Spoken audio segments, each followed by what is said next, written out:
warahmatullahi wabarakatuh. Waalaikumsalam warahmatullahi wabarakatuh. Bismillahi walhamdulillah. Wassalatu wassalamu ala sayyidina Rasulillah wa ala alihi wa sahbihi wa mawalah. La hawla wa la quwwata illa billah, amma ba'du. Saudara-saudara kaum muslimin yang berbahagia, di dalam kehidupan ini kita senantiasa mengambil iktibar, contoh dan teladan dari orang-orang sebelum kita. Itu sebabnya kepada baginda Nabi kita Muhammad sallallahu alaihi wasallam Allah Subhanahu wa taala menjelaskan cerita para nabi sebelum beliau dalam ayat "Tsumma naqussu 'alaika min anba'ir rusuli ma nusabbitu bihi fu'adak." Demikianlah kami ceritakan kepadamu wahai Muhammad sebagian dari kisah para rasul-rasul sebelum kamu yang dengan itu akan memperkuat hatimu, meneguhkan keyakinanmu dan memantapkan pendirianmu. Inilah manfaatnya belajar dari sejarah. Jadi jangankan kita, baginda Nabi sendiri pun oleh Allah Subhanahu wa taala diceritakan sejarah para nabi sebelum beliau yang dimusuhi oleh umatnya, yang dicaci maki oleh kaumnya, yang terusir dari kampung halamannya, bahkan sampai ada yang terbunuh oleh umatnya. Itu seluruhnya merupakan iktibar manusabbitu bihi fu'adak, untuk memantapkan langkahmu, meneguhkan keyakinanmu dan menguatkan pendirianmu menghadapi perjuangan ini. Sehubungan dengan itu, pada pertemuan kali ini Al-Fakir ingin menyampaikan satu cuplikan kecil dari kehidupan seorang sahabat utama baginda Nabi, yaitu Sayyidina Umar ibn al-Khattab radhiyallahu an. Beliau adalah Umar bin Khattab bin Nufail bin Abdul Uzza dari suku Quraisy, golongan Bani Adi. Perawakannya tinggi, kekar dan gagah, melambangkan sifatnya yang pemberani, tegas, dan tidak pernah kenal takut kepada siapapun. Sebelum mendapat hidayah, Umar bin Khattab termasuk orang yang berdiri di barisan orang-orang yang memusuhi umat Islam. Ia terperangkap dalam tradisi jahiliyah, di mana gemar berperang dan bermabuk-mabukan juga merupakan hal-hal yang pernah dilaksanakan dalam kehidupannya sebelum beliau masuk ke dalam agama Islam. Oleh karena itu, dalam kehidupan beragama, hidayah merupakan sesuatu yang penting. Bagaimanapun banyaknya dosa dan kesalahan yang telah dilakukan oleh seseorang, tidak seharusnya menyebabkan ia putus asa dari rahmah Allah. Sebaliknya, bagaimanapun banyak kebajikan dan kebaikan yang sudah dikerjakannya, tidak perlu membuat dia besar hati, puas, bangga, apalagi menjadi lalai karenanya. Sebab kita belum tahu akan bagaimana ujung perjalanan dari kehidupan kita ini. Saudara-saudara, kisahnya pun masuk Islam merupakan peristiwa yang menarik.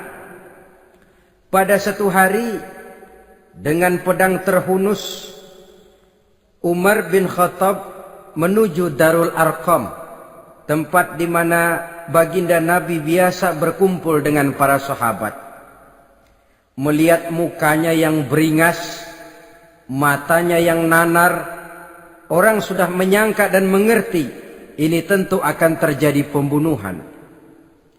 Dalam perjalanan menuju Darul Arqam, Umar bertemu dengan Nuaim bin Abdullah. Nuaim bertanya, "Ya Umar, mau kemana ente?" "Mau membunuh itu, si murtad itu," kata. "Si murtad yang mana?" "Yang mana lagi?" "Itu." yang memecah belah kita, yang menghina berhala-berhala kita, yang menjelek-jelekkan nenek moyang dan keturunan kita. Siapa lagi kalau bukan Muhammad? Kata Nuaim Umar, enggak salah. Tidak salah lagi. Salah Umar. Salah kenapa? Apa kamu enggak malu? Kamu mau pergi membunuh Muhammad, sementara adikmu sendiri Fatimah, dia sudah termasuk salah seorang pengikut Muhammad. Mendengar ini, muka yang memang tadinya sudah marah dan merah, tambah jadi kelabu. Bukan main mangkelnya Umar bin Khattab. Orang lain dia musuhi, orang lain dia kejar-kejar. Ini malah adiknya sendiri menjadi pengikut dari baginda Nabi. Tidak jadi menuju Darul Arqam, dia berangkat ke rumah adiknya Fatimah. Adapun di rumah Fatimah sedang berkumpul Fatimah, suaminya Sa'id bin Zaid, dan seorang sahabat Habbab ibnul Arad. Mereka sedang membaca Quran.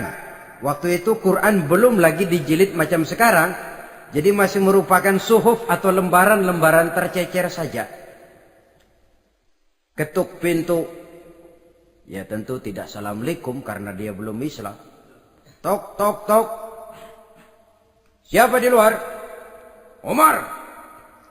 Mendengar suaranya saja, ini sahabat yang namanya Habbab ibnul Arad sudah lari ke belakang pintu. Sambil komat kamit baca doa mohon diselamatkan oleh Allah. Adapun Fatimah yang sedang memegang suhuf, lembaran tulisan Quran itu, menyembunyikan suhuf itu di belakang bajunya. Umar masuk. Fatimah, saya bang. Apa benar berita yang saya dengar? Berita apa itu bang? Bahwa kau sudah masuk Islam. Bang, andai kata Muhammad memang benar, bagaimana? Sudahlah, jangan belit-belit. Jawab saja, kau masuk Islam benar atau tidak? Ya. Saudara hadirin, begitu dikatakan iya, tangannya langsung melayang, menampar muka adiknya ini, sehingga mengalir darah dari hidungnya. Suaminya Sa'id bin Zaid yang mencoba melindungi istrinya, dipegang lehernya, dibanting, diduduki dadanya. Oh ini jawara ini.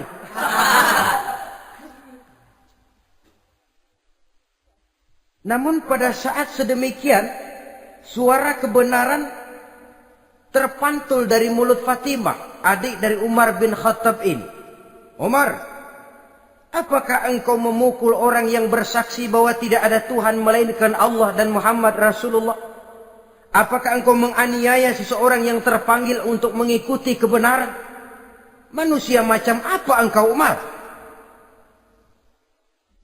Saudara, memang dia orang keras, tapi hatinya mudah menerima kebenaran. Sehingga mendengar kalimat adiknya ini tercenung dia sejenak, melongo, bengong kata anak sekarang. Ini kalau tidak karena keyakinan yang mantap, tidak mungkin orang ini, anak adik saya ini bicara macam begini. Umar, mengapa engkau memukul orang yang bersaksi bahwa tidak ada Tuhan melainkan Allah dan Muhammad Rasulullah? Mengapa engkau pukul orang yang mengikuti kebenaran, menerima hidayah dari Allah? Begitu yakin dan mantapnya, walaupun di tengah satu hal yang sangat menakutkan. Siapa yang tidak takut orang Quraisy berhadapan dengan Umar bin Khattab yang dikenal sebagai singa padang pasir pada waktu itu?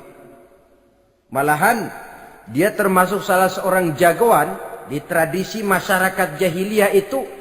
Ada satu pasar yang namanya pasar Ukaz. Tiap tahun di pasar itu diadakan pesta. Pertama pertandingan syair. Jadi penyair waktu itu jadi kebanggaan. Syair-syair yang menang itu digantung di dinding Ka'bah. Jadi setiap suku akan bangga kalau mempunyai ahli syair yang hebat. Nah, lalu diadakan juga lah perlombaan balap kuda, memanah, termasuk gulat. Lah Umar ini tiap kali pertarungan mesti menang. Belum pernah ada yang berhasil mengalahkan dia. Jawara. Saudara-saudara, mendengar adiknya begitu mantap hatinya. Apalagi ketika adiknya berkata begitu, suhuf, lembaran yang disembunyikan di belakang bajunya tersembul. Apa yang kau sembunyikan di balik bajumu itu? Suhuf. Apa suhuf itu? Lembaran Al-Quran. Coba saya lihat. Enggak boleh. Kenapa? Kamu kotor. Orang kotor tidak boleh megang Quran. Saya mau lihat. Enggak boleh. Kalau kamu mau lihat, mandi dulu. Diturutinya permintaan adiknya itu. Lalu diambilnya suhuf tadi. Dia baca. Kebetulan ayat yang dibacanya, ayat pertama dari surah Toha, yang berlanjut dengan ayat 14 pada surah yang sama. Dia baca. Bismillahirrahmanirrahim. Toha. Ma anzalna ilaikal Qur'ana litashqa. Illa tazkiratan liman yakhsha. Taha, tidaklah aku turunkan Al-Quran ini untuk bikin sukar manusia, melainkan merupakan pengingat bagi orang-orang yang takut kepada Allah. Lalu pada ayat ke-14, Innani anallahu la ilaha illa ana fa'budni. Sesungguhnya akulah Allah, tidak ada Tuhan melainkan aku, maka hendaknya hanya kepadakulah kamu menyembah. Wa aqimis sholata li dzikri, dirikanlah salat untuk mengingat aku. Innas sa'ata atiyatun akadu ukhfiha litujza kullu nafsin ma tas'a. Sesungguhnya kiamat itu pasti akan datang, yang sengaja waktunya kami tidak beritahukan kepada kamu semua, untuk kami balas segala setiap orang tentang apa saja yang telah mereka lakukan dalam kehidupan di dunia ini. Setelah membaca ayat ini, gemetar tangannya. Ah, ini sih nggak main-main ini. Ini belum pernah saya baca ajaran semacam ini. Tidak patut orang yang mempunyai kitab suci semacam ini dimusuhi. Ini sesuatu yang benar, tergetar jiwanya. Hei, Fatimah, Muhammad di mana Muhammad? Saya tidak akan memberitahu kepada kamu. Di mana?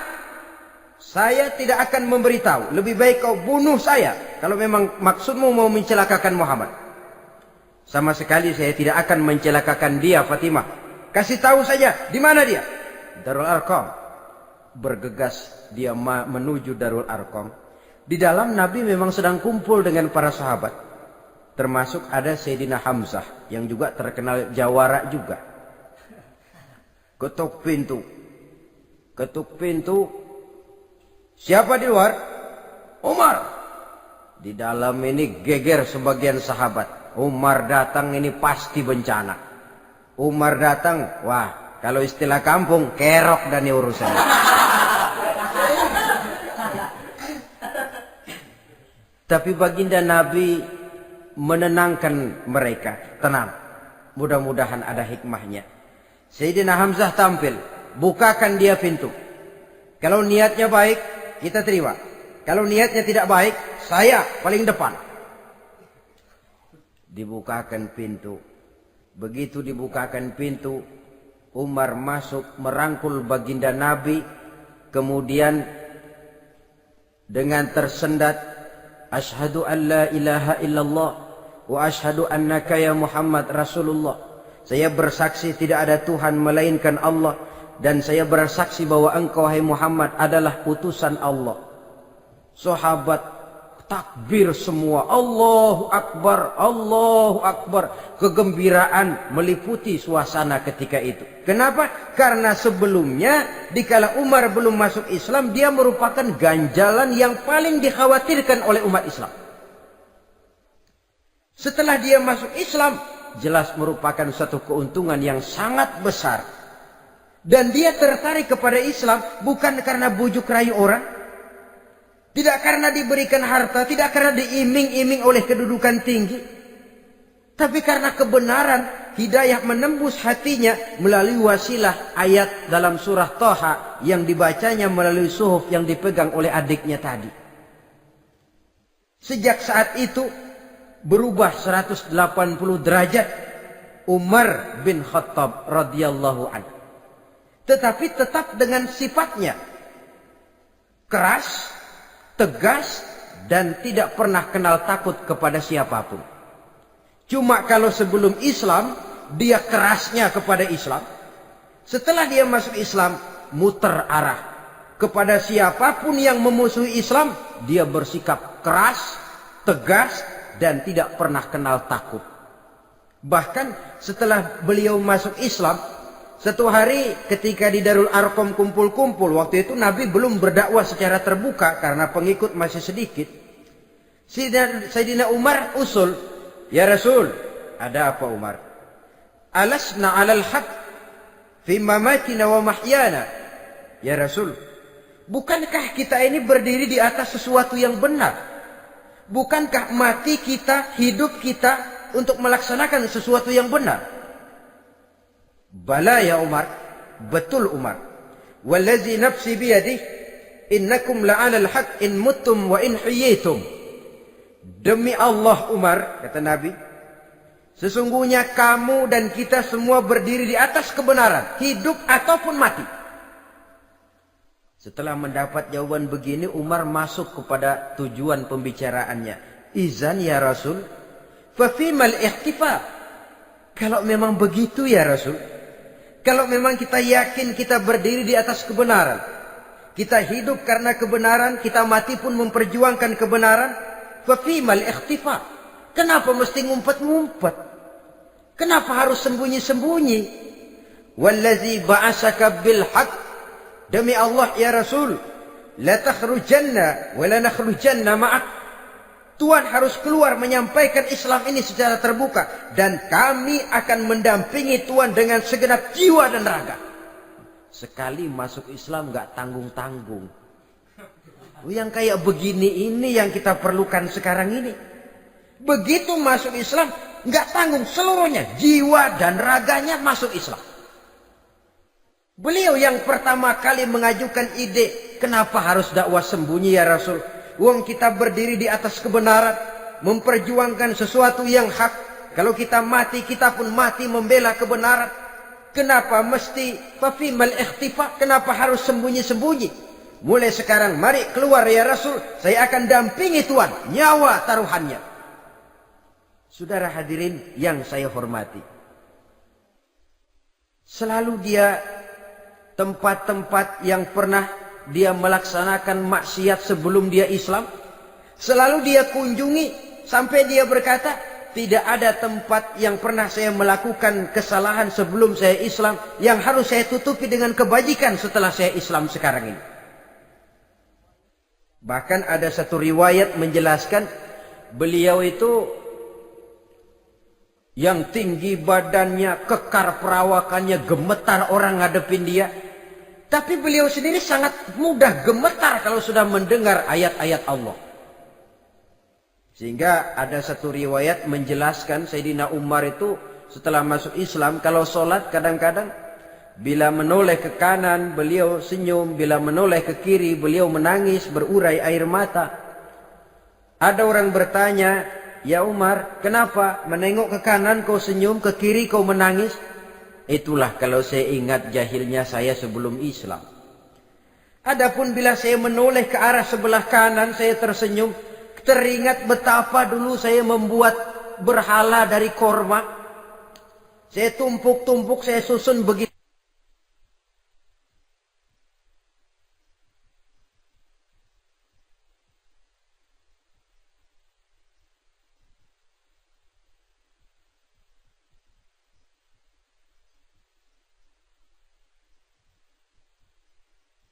Itu rupa.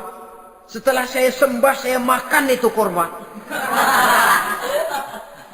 Gagah betul saya waktu itu, sampai Tuhan pun saya makan. Adapun kalau saya menoleh ke kiri, teringat putri kesayangan saya yang terbawa oleh tradisi jahiliyah, takut menanggung aib, merasa malu mempunyai anak perempuan sampai dia terkubur hidup-hidup.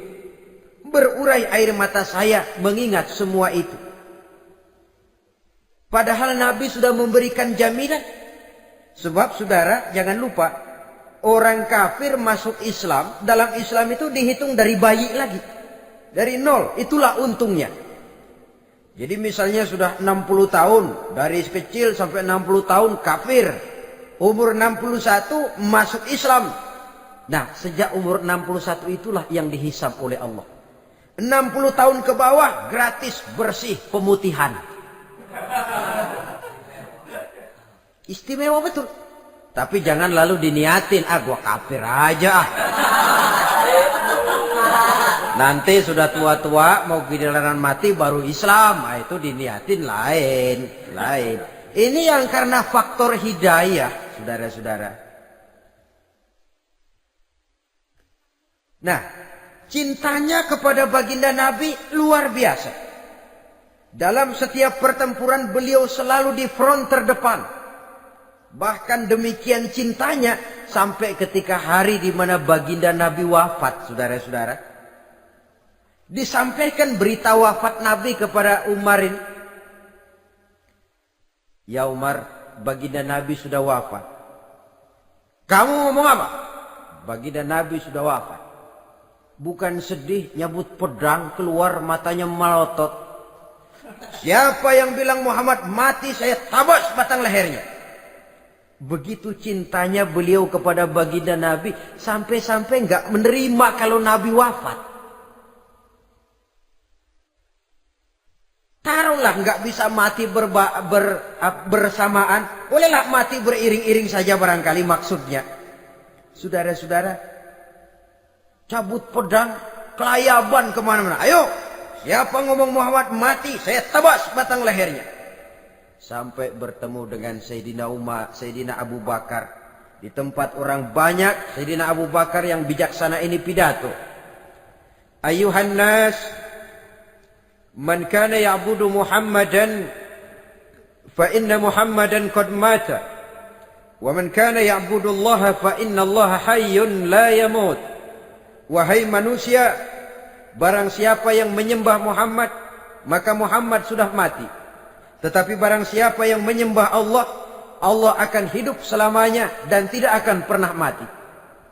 Mendengar pidato ini, Sayyidina Umar sadar bahwa sebenarnya yang tidak bisa mati itu cuma Allah. Bagaimanapun agungnya baginda Nabi, besarnya baginda Nabi, tinggi akhlak budi pekertinya Nabi, cintanya beliau kepada Nabi, toh Nabi manusia. Dan manusia harus mati. Kemudian dibacakan surah Ali Imran ayat 144. Wa ma Muhammadun illa rasul qad khalat min qablihi rusul afa immata aw qutilan qalabtum ala aqabikum. Muhammad tidak lain daripada manusia, telah datang kepadanya rasul. Apakah jika ia mati engkau kembali menjadi murtad atau mundur ke belakang? Mendengar ayat ini dibacakan, Sayyidina Umar sadar, berurai air matanya, menangis dalam kesedihannya. Ini cintanya yang demikian tinggi kepada baginda Rasulullah sallallahu alaihi wasallam. Begitulah seluruh kesalahan yang dia lakukan pada saat sebelum dia masuk Islam, berusaha dia tutupi dan dia tebus dengan segala kebaikan, pengabdian, perbuatan soleh setelah dia masuk Islam. Sehingga diajarkan oleh baginda Nabi, ittaqillaha haitsu ma kunta wa atbi'i sayyi'atal hasanata tamhuha wa khaliqin nasa bi khuluqin hasanin. Bertakwalah kamu kepada Allah, kata Nabi, dimanapun saja kamu berada. Jadi takwa tidak kenal tempat. Dimanapun saja kamu berada, bertakwalah kepada Allah. Di rumah takwa, di pasar takwa, di kantor takwa, di tengah orang banyak takwa, pada waktu sendirian takwa. Ittaqillaha haitsu ma kunta. Bertakwalah kau kepada Allah dimanapun saja kamu berada. Jangan takwa pakai tempat. Di masjid takwa, di kantor nyolong. Itu tidak haitsu makunta. Yang diajarkan oleh Nabi, dimanapun kamu berada, bertakwalah kepada Allah. Wa atbi'i sayyi'atal hasanah tamhuha. Dan iringi perbuatanmu yang salah dengan kebaikan. Jadi kalau satu saat terselip kita berbuat salah, cepat iringi dengan kebaikan. Tamhuha, dengan harapan kebaikan yang kita kerjakan akan menutupi dosa yang terselip kita lakukan. Ngomongin orang, astagfirullahalazim. Banyak istighfar. Istighfarnya mudah-mudahan bisa nutupin dosa karena ngomongin orang. Tapi jangan lalu tambah sulap. Ngomongin orang istighfar. Terus ngomongin lagi istighfar lagi. Itu tentu tidak bisa dengan cara begitu. Barangkali terselip pernah mengambil harta orang tanpa alasan yang hak. Imbangi dengan rajin sedekah misalnya. Barangkali pernah menyakiti hati orang, imbangi dengan perbuatan yang bisa menyenangkan hati orang lain. Itu namanya mengiringi perbuatan yang bersifat salah dengan kebajikan. Ini yang dilakukan oleh Sayyidina Umar. Setiap pelosok hampir dia datangi. Tempat-tempat di mana dia pernah melakukan kesalahan sebelum Islam, di sana dia tegakkan kebajikan dan kebaikan. Kegagahannya, keperkasaannya, keberaniannya sepenuhnya bulat-bulat sudah diwakafkan untuk kepentingan Islam. Saudara hadirin yang saya hormati, diperlukan orang-orang yang punya keberanian macam Sayyidina Umar. Berani karena panggilan hidayah, bukan berani babi. Babi berani juga babi, cuman nyeruduk. Artinya berani yang tanpa pertimbangan. Berani yang tanpa pertimbangan pada akhirnya akan menyulitkan kita sendiri. Beliau gagah, beliau berani, beliau punya kekuatan, beliau punya wewenang. Dan itu dimanfaatkannya untuk menjadi backing baginda Nabi kita Muhammad sallallahu alaihi wasallam. La takhrujanna wa la nakhrujanna ma'ak ya Rasul. Ya Rasul, keluar, sampaikan dakwah secara terbuka. Saya akan mendampingi Tuhan. Jika ada yang ganggu Tuhan, saya paling depan. Backing yang mendampingi Rasul untuk menyampaikan risalah Islamiyah ini. Saudara hadirin yang saya hormati, wa khaliqin nasa bi khuluqin hasanin, kata Nabi. Dan pergaulilah manusia dengan akhlak yang baik. Karena dengan ini kau bisa mengambil hati orang. Dalam hadis lain katakan, innakum la tas'una an-nasa bi amwalikum walakin yas'uhum minkum bastul wajhi wa husnul khuluq. Kamu tidak akan bisa menyenangkan orang banyak dengan hartamu, tapi kamu bisa ambil hati mereka dengan budi pekerti yang luhur dan muka yang manis. Dengan harta belum tentu kita bisa menyenangkan semua orang. Tapi budi pekerti yang luhur, muka yang manis, itu yang akan bisa membuat kau menyenangkan orang banyak.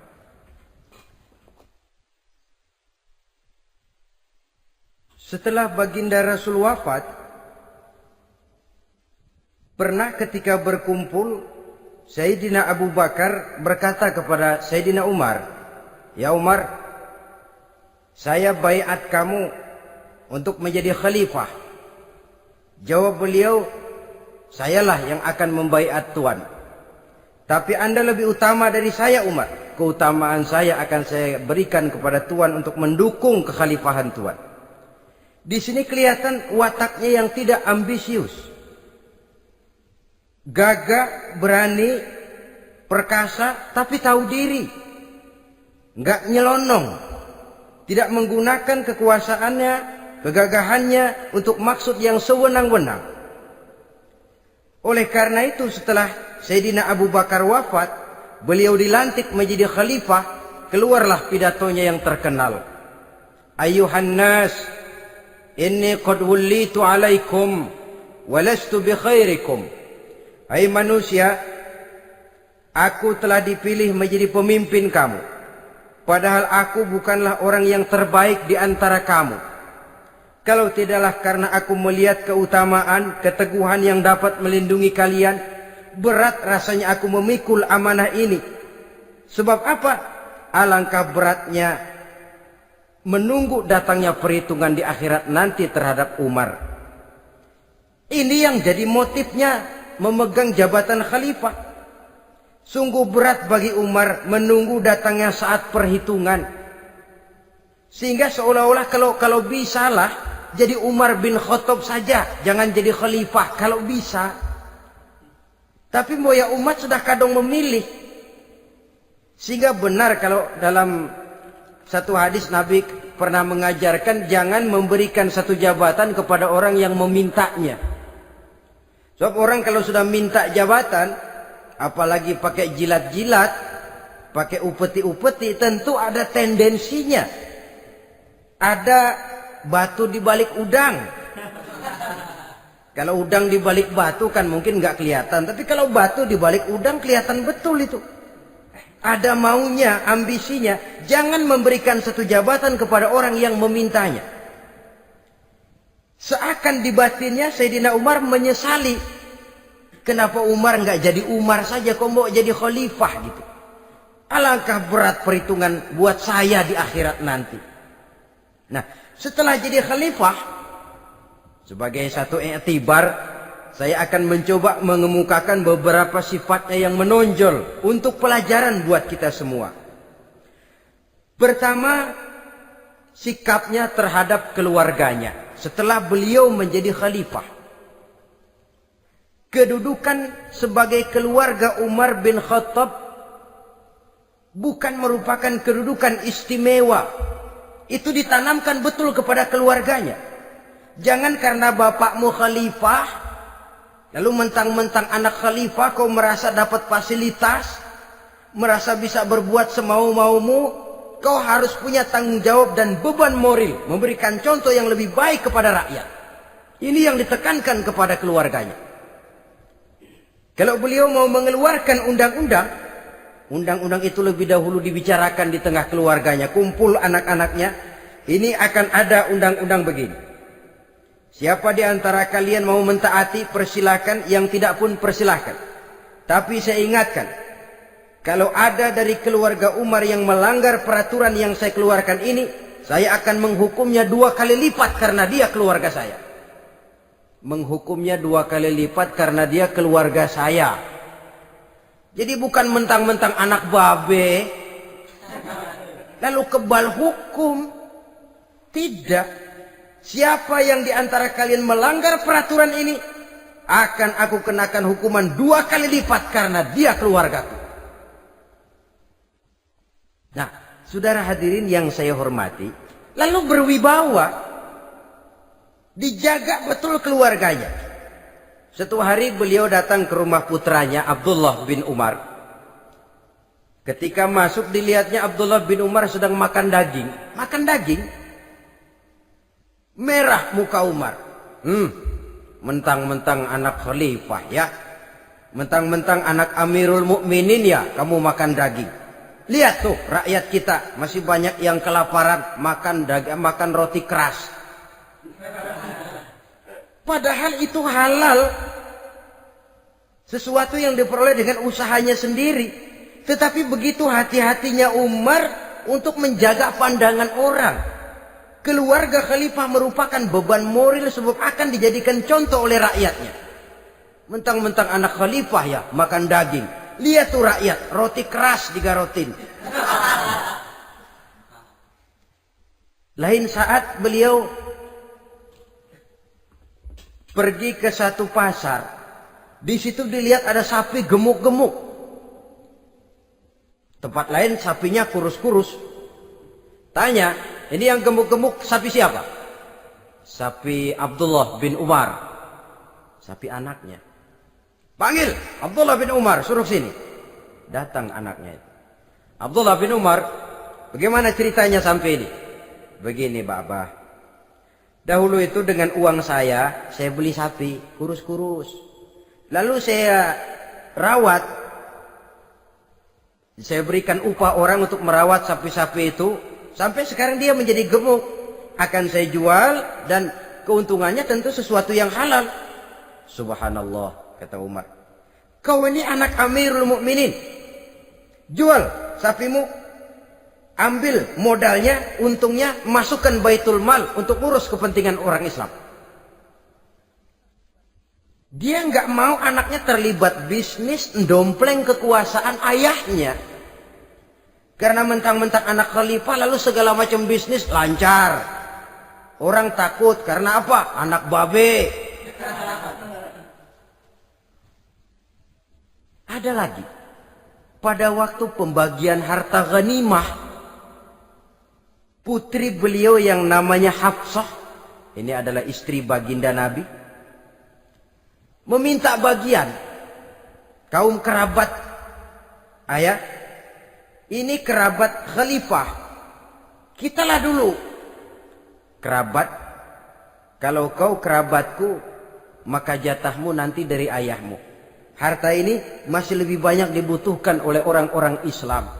Nanti belakangan, kalau ada sisanya. Belakangan kalau ada sisanya. La haula wala quwata illa billah.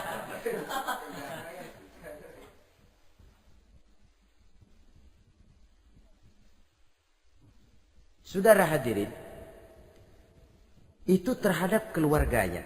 Kemudian apa sifat-sifat yang menonjol dari kepemimpinannya? Pertama, kesederhanaannya. Beliaulah satu-satunya khalifah, Amirul Mukminin, setingkat presiden kalau sekarang, yang punya jubah cuma 2 dan 1 pun punya anaknya. Tambelan lagi. Pernah sholat Jumat terlambat.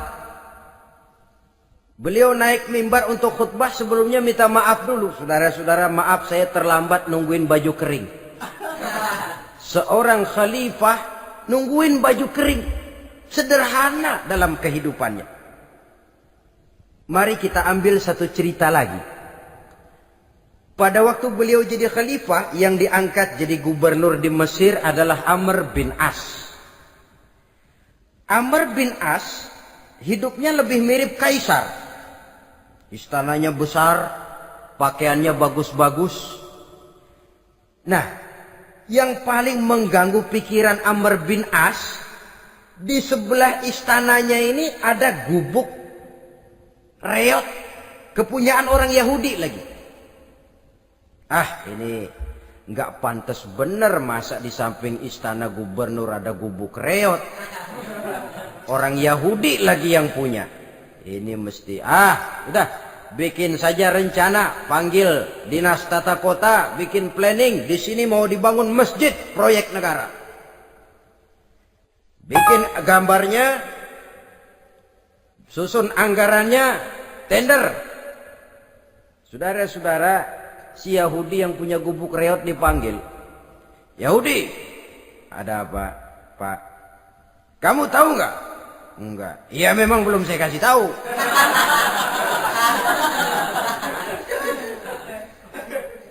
Ada apa, Pak? Itu kamu punya gubuk.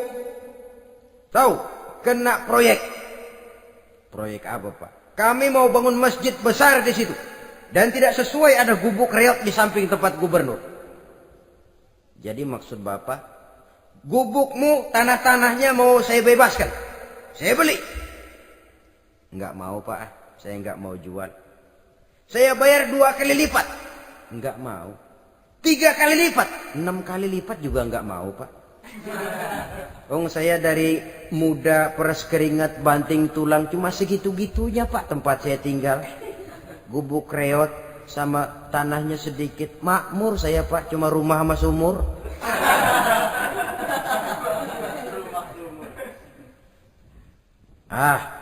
Ini Yahudi kelewatan juga.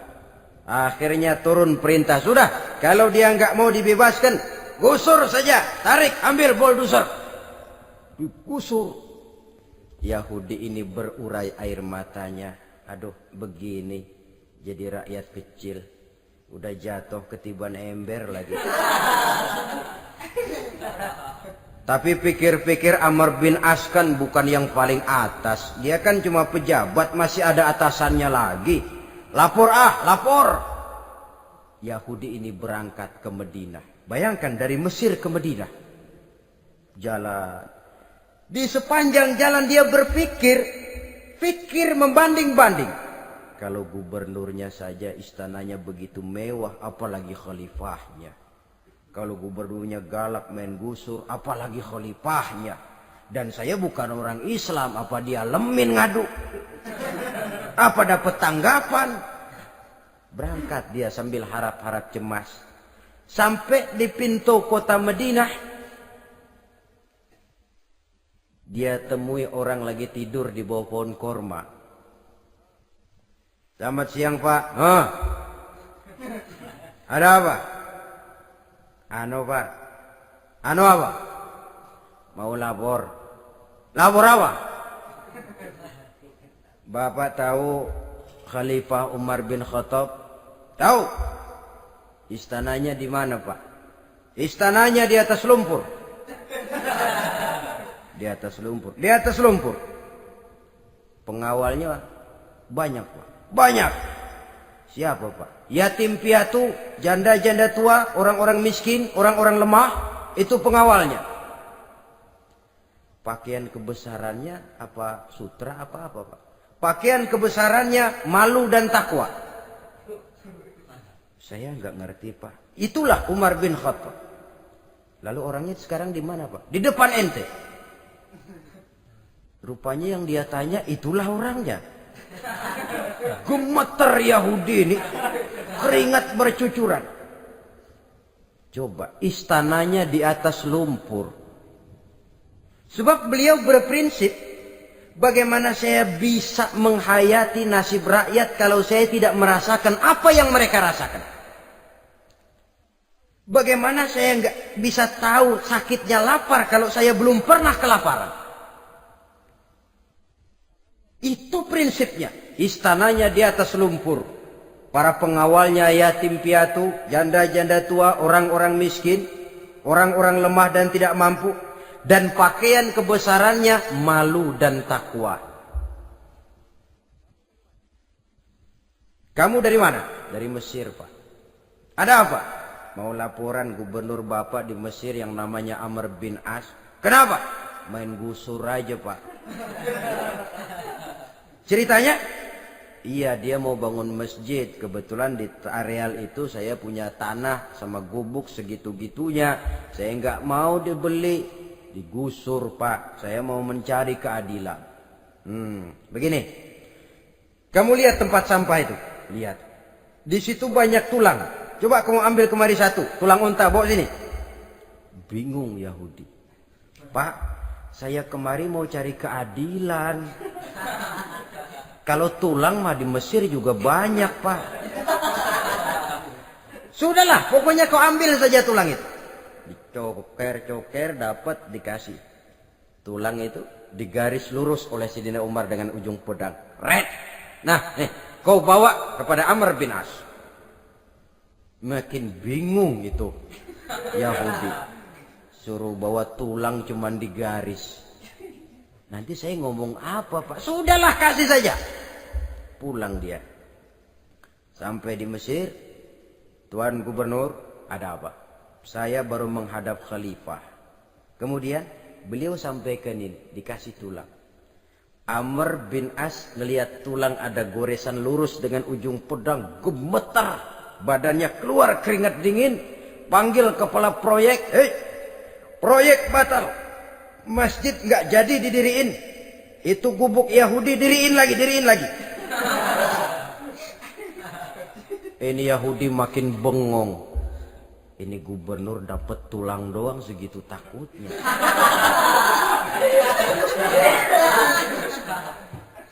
Ada apa sebenarnya, Tuan Gubernur? Kamu tahu? Ini nasihat pahit buat saya dari Amirul Mukminin Umar bin Khattab.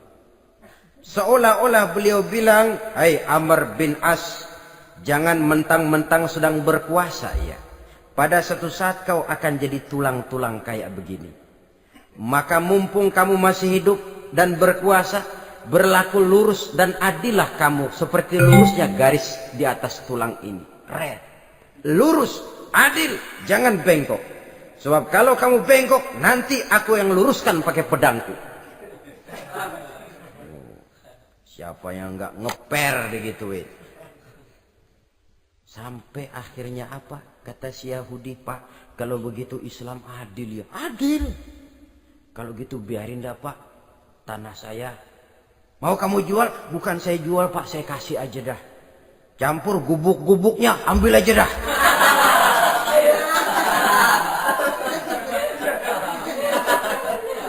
Masuk Islam si Yahudi ini oleh karena keadilan dari Umar bin Khattab. Begitulah kesederhanaan hidupnya. Sampai saudara, yang ironi betul, pernah Utsman bin Affan, Ali bin Abi Thalib, Thalhah dan Zubair kumpul mendengar berita bahwa Sayyidina Umar ini punya hutang. Bayangkan, seorang khalifah untuk melangsungkan hidupnya sampai punya hutang. Padahal Baitul Mal di bawah kekuasaannya. Berunding Utsman, Ali, Thalhah, Zubair. Kalau kita langsung ngomong sama Umar nggak enak dong, dia nggak bakalan terima. Lewat putrinya aja, Hafsah. Baik. Hafsah ngomong sama Umar, Abah, kenapa? Bagaimana kalau honor Abah ditambah, ditingkatkan supaya hutang bisa ketutup? Hafsah, saya Abah. Siapa yang nyuruh kamu ngomong begitu? Enggak ada. Ada. Saya tahu ada ini. Kalau enggak ada kamu enggak mungkin ngomong begitu. Tapi orangnya kalau saya tuntut mereka mungkin enggak mau. Sekarang saya mau tanya Hafsah. Kau kan istri Rasul. Betul. Nah, saya mau tanya. Suamimu makanannya apa? Daging? Bukan. Roti. Tempat tidurnya kasur empuk? Bukan. Kain kasar yang kalau musim panas kami bentangkan, kalau musim dingin separuh buat tidur, separuh buat selimut. Pakaian yang dibelikan untukmu berapa banyaknya? Cuma 2. Nah, itu guru saya. Orang yang paling saya cintai dan itu yang saya ikuti. Bahkan setelah beliau wafat, Sayyidina Umar ini hutangnya ditanggungkan kepada anaknya Abdullah bin Umar dan itu pun dilunasi dengan menjual rumahnya.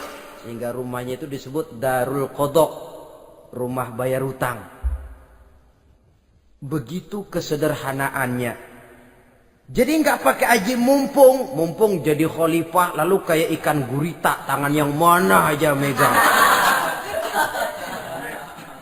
Itu kan mental monyet. Monyet itu kan begitu. Tangan megang kiri kanan, mulut ngawal, kaki megang, temennya dikasih masih ngerampas juga. Monyet rakus betul itu. Itu kesederhanaannya. Kenapa kesederhanaan ini timbul? Karena sikap zuhudnya.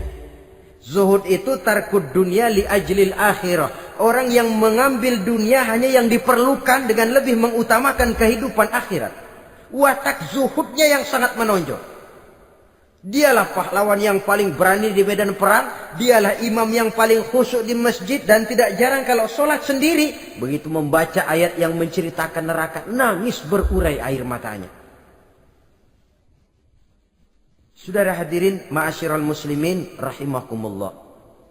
Jadi kesederhanaan dan kezuhudan ini bukan lewat teori disampaikan oleh Umar. Bukan lewat penataran seluruh aparat, tidak. Lewat contoh konkret, inilah saya. Contoh sederhana dan zuhud. Bagaimana saya akan bisa merasakan penderitaan ini kalau saya sendiri tidak pernah menderita? Bagaimana saya akan tahu sakitnya lapar kalau saya belum pernah kelaparan? Maka tanpa penataran, tanpa upgrading segala macam, berhasil karena prinsip keteladanan. Beliau jadi contoh utama. Dan sumber utamanya tentu tidak lain karena contoh dari baginda Nabi besar Muhammad sallallahu alaihi wasallam. 2, sederhana, yang kedua zuhud. Yang ketiga, sifat yang menonjol dari kekhalifahannya adalah adil. Kalau sudah bicara soal hukum, dia tidak pernah kenal kompromi. Adalah seorang pemuka Nasrani masuk Islam. Namanya Jabalah bin Aiham. Ketika dia bikin haji, kain ihramnya keinjak orang Arab yang hitam. Badui. Jengkel. Dia merasa bekas tokoh. Enak aja nih orang udah jelek nginjak lagi. Ditempeleng orang tadi. Orang ini lapor kepada Umar. Panggil Jabalah bin Aiham. Panggil. Kau ditampar? Betul Khalifah. Tampar dia. Tampar lagi. Dipukul orang itu. Di depan Sayyidina Umar. Jadi tidak karena kau ini bekas kepala suku, kau ini bekas orang terhormat, lalu ada kebijaksanaan yang tidak bijaksana. Kebijaksanaan yang akhirnya jadi tidak bijaksana. Dan itu memang sudah dimulai dengan memblokir keluarganya. Tidak satu keluarganya pun yang boleh mempunyai perasaan bahwa menjadi keluarga khalifah merupakan fasilitas dan keuntungan. Kau jangan makan di atas punggungku. Kau jangan menikmati fasilitas di atas keringatku. Dan tidak ada keinginan mewariskan jabatan khalifah kepada anak-anaknya. Pernah beliau musyawarah. Saya bingung. Kenapa khalifah? Gubernur Kufah ini sulit nyari orang. Diangkat yang lemah, rakyat ngeluh. Diangkat yang keras, rakyat juga ngeluh. Ada calon khalifah. Kalau ini mah nggak salah lagi nih buat gubernur Kufah. Siapa? Abdullah bin Umar. Anak beliau sendiri. Melotot matanya. Jangan macam-macam kau. Cukup satu orang Umar memegang jabatan ini. Kalau berhasil, kami keluarga Umar sudah merasakannya. Kalau gagal, cukup kegagalan seorang Umar. Tidak berusaha mengorbitkan anaknya. Wah, anak babeh diangkat jadi ano. Tidak, malah diblokir. Cari yang lain. Tapi Abdullah bin Umar cukup syarat ya khalifah. Dia orang bertakwa dan soleh. Yang takwa dan soleh bukan cuma anak Umar. Anak orang lain juga banyak yang takwa dan soleh. Itu prinsipnya. Sehingga ketegasannya ini membuat orang jadi sungkan. Dan tidak seorang pun berani kirim-kirim upeti hadiah. Pernah itu ada pejabat dari Azerbaijan kirim makanan. Kue, mending apa? Kue. Gitu dicicipi enak. Enak juga ya kue ini. Enak khalifah. Ini di sana apa makan rakyat biasa? Bukan. Ini makanan orang-orang VIP. Nah, dibungkus lagi itu kue. Dibungkus. Ontamu mana? Di luar. Ambil, bawa pulang, serahkan lagi kepada gubernur di sana, kasih tahu salam dari Umar bin Khattab. Kenyangkan dulu rakyat dengan makanan seperti ini. Kita belakangan. Jadi kalau rakyat lapar, saya orang pertama yang akan merasakan kelaparan. Tapi kalau rakyat makmur, biarlah saya menjadi orang terakhir yang kenyang. Kan bagus prinsip itu. Jikalau rakyat kelaparan, saya akan jadi orang pertama yang merasakan lapar. Tapi kalau rakyat makmur, biar saya jadi orang terakhir yang kenyang. Jangan dibalik. Pada saat rakyat kelaparan, dia kekenyangan. Dan selanjutnya, sikap keadilannya ini, saudara-saudara, menyebabkan hukum lalu jadi berwibawa. Pernah beliau jalan-jalan di lorong kota Madinah. Di tempat yang namanya Harah bersama Aslam.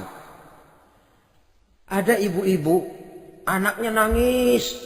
Lapar ma. Sabar, dikit lagi matang katanya. Emang tuh ibu lagi ngerebus. Bunyi, air ngegulak. Luguk. Umar lihati dari jauh. Belum juga matang. Nih anak dari nangis, lapar, sampai capek nangis, sampai tidur. Anak tidur, Umar samperin. Bu, emang masak apa sih kok nggak bisa matang? Saya nggak masak apa-apa tuan.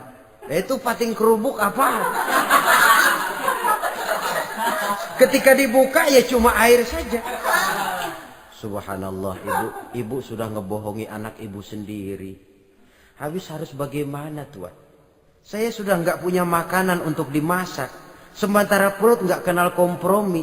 Jalan satu-satunya, ya terpaksa anak saya bohongi. Saya bilang sebentar lagi matang sampai dia tidur sekarang ini.